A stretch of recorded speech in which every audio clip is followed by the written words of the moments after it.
Welcome to this CNBC Africa special broadcast that we bring you from Hamburg, Germany, where there was the Hamburg Sustainability Conference 2025. The conference, among other things, discussed, of course, sustainable development right across the world and the efforts that are being made to ensure that we make progress on the United Nations Social Development Goals. Over the next half hour, we bring you highlights from the conference, including the heated conversation on the pricing of risk in Africa and collaboration between regions to combat climate change and other shocks impeding global development. We start with Achim Steiner, the co-convener of the conference and outgoing United Nations Development Programme Administrator who leaves his role after 4 years.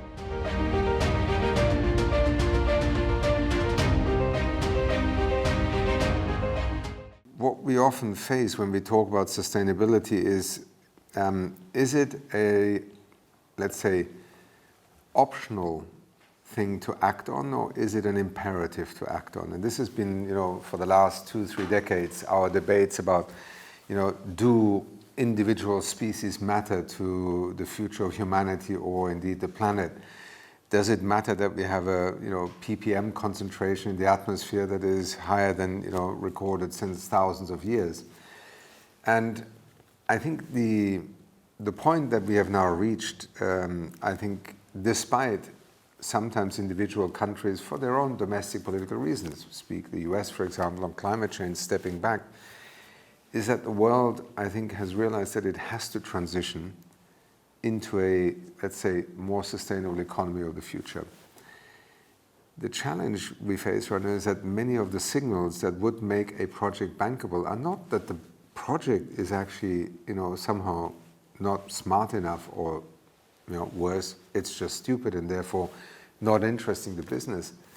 A significant part of whether a project becomes bankable or not actually has something to do with upstream issues.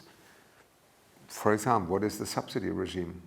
I mean, if you are heavily subsidizing a diesel or petrol car, then yes, there is no bankable project there to install an electric charging infrastructure, unless you change the economic parameters that would make it bankable. I mean, look at Africa today. I mean, for a long time I've been wondering, why is, for example, the electric motorcycle not landing in Africa? Because China already 10 years ago had 250 million electric motorcycles. They don't cost more than a 2-stroke engine. For many poor people, the motorcycle is Africa's mobility platform, because basically it didn't pay. Petrol was heavily subsidized. There was no charging infrastructure, and for many to have a socket in their house was the privilege of the wealthy. I mean, not necessarily the wealthy, but you had to have a certain income. If you were a, local farmer who had a motorcycle, you could buy half a liter of petrol that you needed for that day or could afford that day. Those conditions have changed. I mean, today you go into Kigali, you have a whole motorcycle infrastructure there that doesn't have charging points, but you drive in as a boda, or no, boda is the Kenyan term, but as a taxi driver. And in 30 seconds, the battery is changed and off you go again, right? You're saving money, it makes sense, and it's a Singaporean company, I think, that has invested in there, isn't it? I mean, I just remember this. And now it's happening everywhere. The same happened with renewable energy. But take another instance. Kenya is a highly invested renewable energy economy today. Its problem now is it actually needs to create a new level of electricity demand to justify the investment in an intermittent electricity generating infrastructure. So either its transport and mobility sector pivots into an electric platform, onto an electric mobility platform, then it can invest more in the next generation, or it, for instance, produces a green hydrogen industry. And so, whether you're at the entrance of such investment or you're already at the next level, sometimes the bankability has more to do with the policy conditions, fiscal conditions, or economic distortions that are in an economy.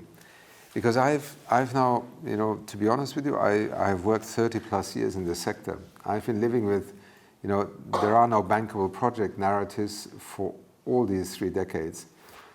But I'm also alive at a moment in time where last year, out of the 3 trillion spent on renewables, 2 trillion were on new electricity generating infrastructure, 2 trillion were invested in renewables.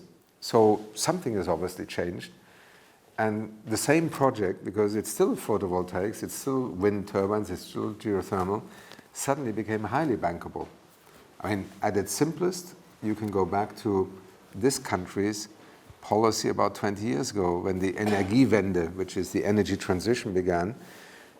Germany took to scale the feed-in tariff and essentially created legislation that would create a profitability for anybody who would invest into renewable energy infrastructure and gave them a revenue stream that was guaranteed.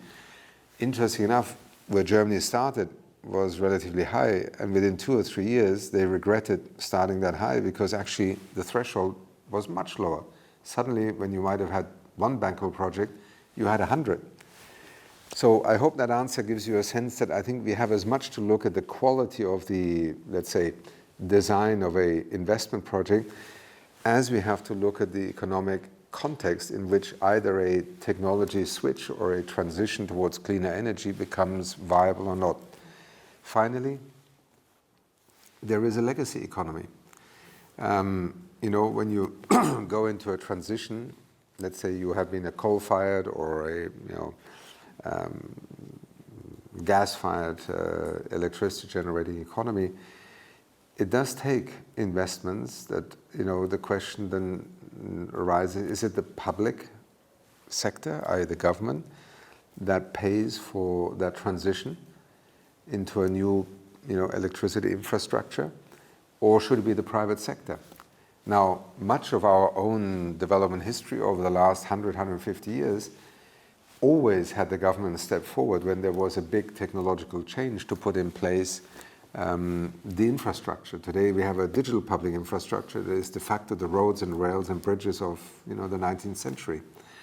How is that going to work with mobility, electricity, and other forms of technological disruption?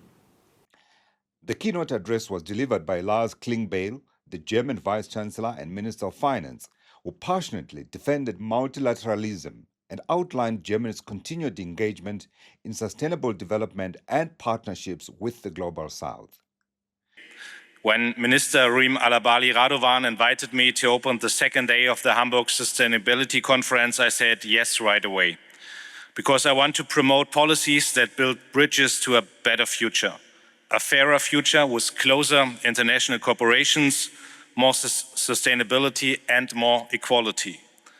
Even well-established rules and institutions were unable to prevent a war in Europe. Germany has had to learn some drastic lessons in the recent years. For the first time since the end of the Second World War, we need to take care of our own security in a much greater extent. And our export-based economic model has to cope with long-term partners suddenly calling into question the trade relations that have strongly benefited both sides. These developments are important reasons why we need to swiftly strengthen our economy. The new German government has and will continue to take strong action. We will take strong action now because every euro and every bit of political capital we invest today will pay off as many times over in the future. To put it in another way around, inaction today will come at a great cost in the long run. Ladies and gentlemen, in the last few years, I have made several political visits to countries in the Global South. I've been to Namibia, South Africa, Ghana, Mongolia, Chile, and Brazil. I know how important it is for us to talk to each other, not about each other. That's the key in building strong and trusting relationships. Successful cooperation benefits everyone. One important aim of this conference is to promote such helpful personal encounters. The world is currently undergoing tremendous realignments. The balance of power in the global economy and in international policy cooperations has been slowly shifting for years. For the benefit of global citizenship, we must rebuild multilateral cooperations. Multilateralism is the answer to global challenges. After all, we have plenty of interests in common, such as fighting climate change, displacement and expulsion, inequality, hunger and poverty, among others. A rule-based international order has the best chances of success for the largest number of countries. The Agenda 2030 demonstrates the international community's joint commitment to achieving these goals. This is the spirit we have to revive. Most countries still think that stable, rule-bound relations, including fair trade, are important. Most countries value the rule of law, not the rule of might. They support a strong United Nations and joint responsibility for the future of the global community. That's why our priority must be to defend the rule-based international order and also to reform it. Many of our international organizations will need to better reflect the changing global balance of power. For this, we have to invest much more in new strategic partnerships. And we will also need to listen to what our partners expect from us. These new partnerships will probably be more issue-based than in the past. We don't need to agree on everything to become partners, but only by working together, we will find real solutions in these major challenges. We already have a lot of good initiatives we can build on. I would like to mention a few of them more in detail. One of Germany's priorities is to successfully implement the G20 Compact with Africa. Moving forward, the Compact can and needs to support progress within the African Continental Free Trade Area, thus making it possible to combine markets, creating economies of scale that generate decent jobs. This will boost economic development and strengthen the fiscal capacities of African countries. We in Europe have an interest in an integrated African market. We need to ensure that our trade policies support integration, not make it more difficult as it perhaps sometimes has been the case in the past. Second, underscoring our dedication to global partnerships as well as our proactive approach to addressing global challenges, Germany is a leading player in development financing. In absolute terms and given current developments, we are on course to be the world's biggest contributor of official development assistance. Germany will stand by its international responsibilities, especially now when other major donor countries are reducing their support. Germany will remain a reliable partner. What we cannot do is to compensate bilaterally for the global shortfall in development financing. We call on old and new donor nations to increase their official development assistance to a similar level than ours. We also call on all donors to work better in coordinating this aid. Still, non-financial cooperation will be more important than ever in the future, like free and fair trade agreements. In this context, Germany supports the EU Global Gateway initiatives that fosters the implementation of the African Continental Free Trade Area. Third, as a finance minister, I need to talk briefly about taxation. Germany has a long been standing advocate of international tax corporations, promoting fair and transparent tax policies that benefit economies worldwide. For example, we are firmly committed to a global minimum tax. It will help developing countries because they can generate material tax revenues of their own, which they will then be able to invest back in their economies. We also want developing and emergency countries to be actively involved in international tax policy discussions. Thus, we ensure that international tax standards have broad-based support. These are all important initiatives, but we want to do even better. The conference itself is made up of several forums, side events, and of course, bilaterals among the diverse participants, ranging from civil society organizations to academics and government officials. The session on enhancing access to capital for Africa through rating agencies was particularly relevant for the continent. Transparency is important, data, engagement, capacity building, really important. We need action on this G20 process. There's a lot of hope and expectation, of course, on that. But not only there, what we've heard is that I would say there's still a long way to go, but what is important is that along that way, there's progress being made, and we have seen progress in the past. So it is something that makes me hopeful. What's important is it's our responsibility to assess the credit risk. It's not a judgment on right or wrong. It's not a what should be done or what shouldn't be done, just the likelihood of being repaid on time and in full. That's it. That's all a credit rating is. We did do a recent report that we published on credit ratings in Africa and the cost of capital in Africa. And from an individual ratings perspective or at an individual rating level, it wasn't obvious that the cost of capital necessarily differed that substantially from other frontier markets, but definitely there is a higher cost with a lower rating level. Agreed, understood. And there's also other risks that come with that. The reliance on external financing brings with it foreign currency risk and volatility. The reliance on domestic financing when you've got very shallow capital markets, macroeconomic imbalances, high inflation levels usually leads to a higher cost of domestic financing as well. And that is challenged or aggravated further by the very low revenue generation capacity in a lot of frontier markets, Africa included.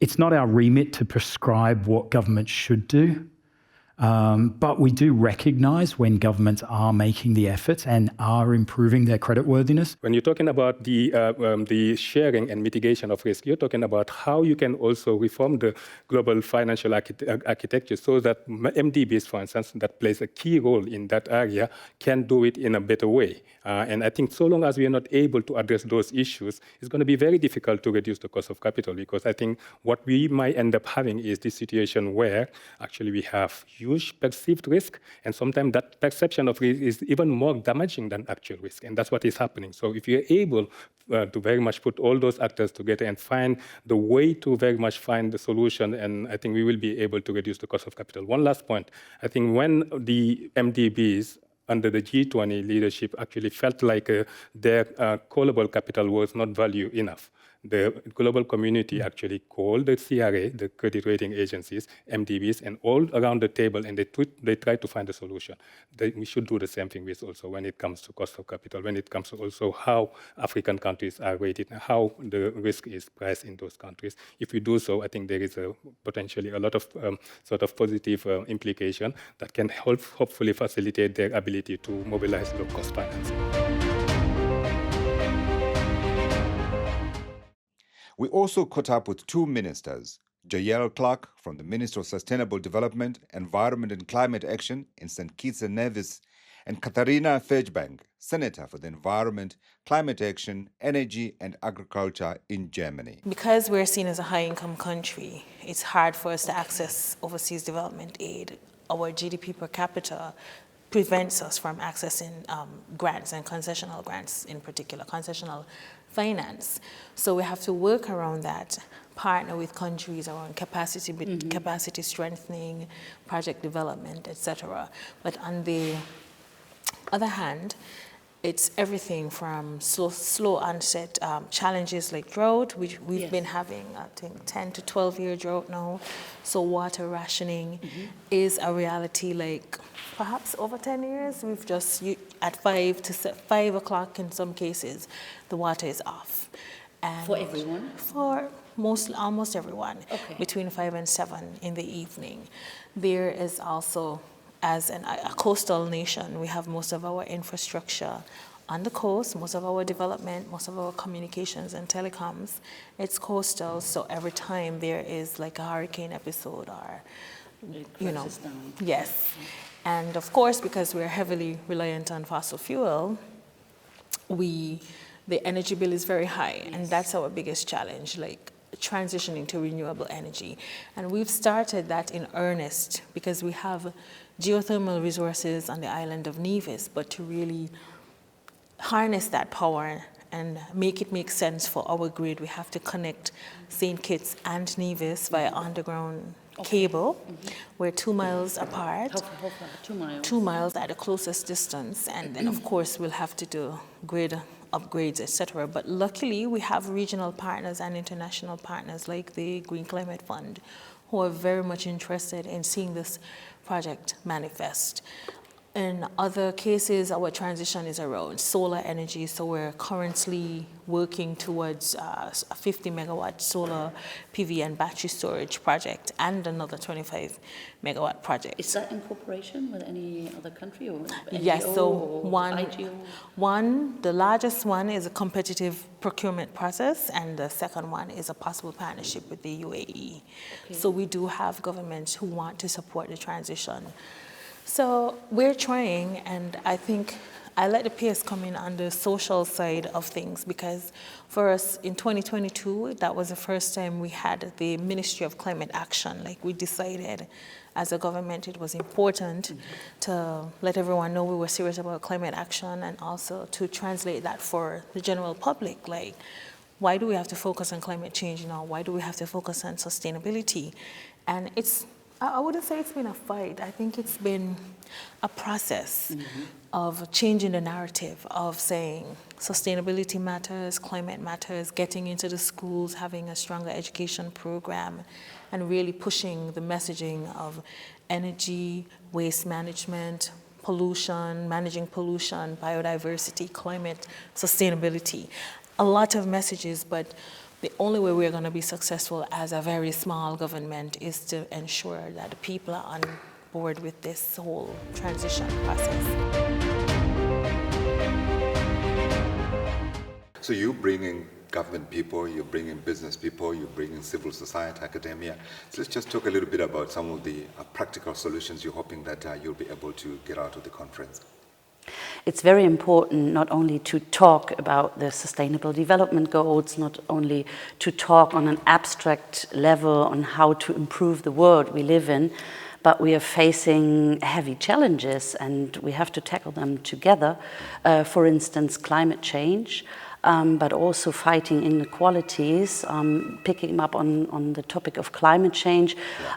We have to see how we transform cities, but also transform entire countries, for instance, with energy transformation, becoming less dependent on fossil energies and transforming into wind and solar and hydrogen energy.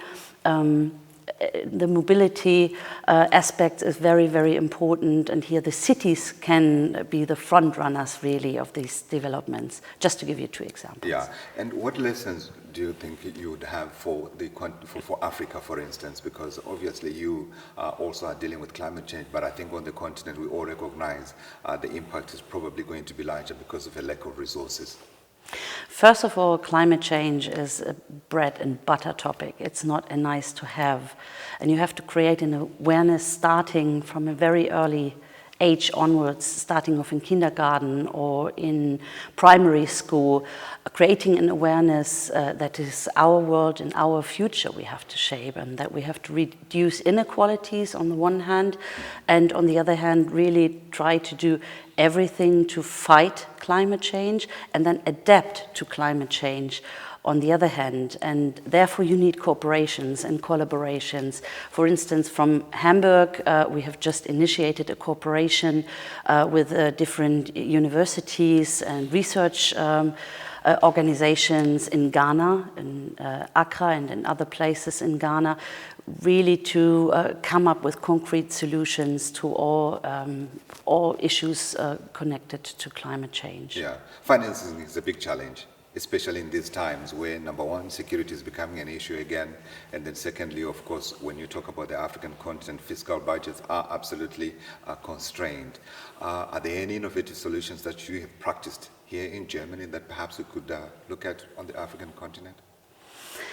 First of all, it's a matter of prioritizing things, and as I said, we have to make fight climate change again a top agenda topic. And I really hope that from Germany, from Europe, it spreads into other countries, because it's about our lives and the future of our children. So the topic of prioritizing where you invest money is for sure one decisive one. Education, of course, is very important also. And then I think we have to discuss global fund structures where maybe countries can apply with innovative ideas. So coming out of those funds, you have new technologies to be implemented in the countries themselves. So I would suggest we need a kind of new global funding system when it comes to new technologies and innovations. If there's one message that came clear from Hamburg Sustainability Conference 2025, it is that the world is way behind in order to achieve the SDG targets by 2030 and requires renewed efforts and partnerships. But until next year, goodbye from us.